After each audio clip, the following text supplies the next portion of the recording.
In this video guys, ipapakita namin sa inyo kung ano yung ginawa namin sa ikalawang araw namin dito sa Mount Banahaw, Dolores, Quezon Province. Pero ito yung nakikita ninyo, ito yung actual route namin papuntang from Marikina papuntang Dolores, Quezon Province. So, ito na nga yung ikalawang araw namin dito sa Mount Banahaw, Dolores, Quezon Province at napagkasunduan ng grupo na sa araw na ito ay bababa kami ng Kinabuhayan. So, I think mga almost 30 minutes yung lakad namin pababa, papuntang Kinabuhayan. So, ang rason kung bakit kami pupunta ng Kinabuhayan ay para magbanlaw. Kasama yung mga gamit namin dahil isa ito sa mga panata dito sa Mount Banahaw.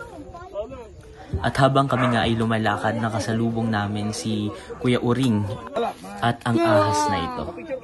So sinasabi na ito yung ahas na ito ay ginagamit daw ito kapag may mga occasions, kapag may mga birthday, dahil hindi nga ito aggressive at maamo ito sa mga tao. Ginagamit? Anong pangalan yan? Si Toy. Toy-toy? Toy-toy! Ano sir, pag nakakuwala, hindi mo na mahuhuli ito. Ano ba nakakuwala? Hindi po. Hindi po pwede sa gubat yan. Mamamatay po yan. Hindi kakain siya. Ano? Hindi marunong manghunting ng pagkain yan. Kuya, ilalagay ko sa iyo ito. Ilang bait? Spoil po yan. First time ko makakita ng gano'n. Huwag yung sakalin! Wala mo ko. Alaga talaga siya.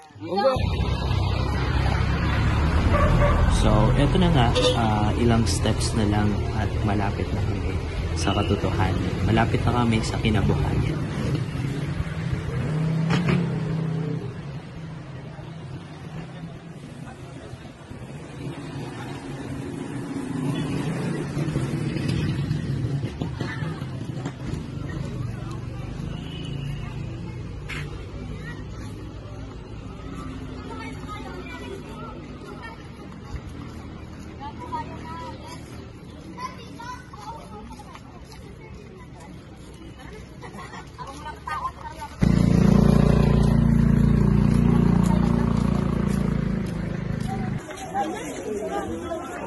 Ito po, may bagong topic po tayo. Pakiris po, please.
Siyempre, yan.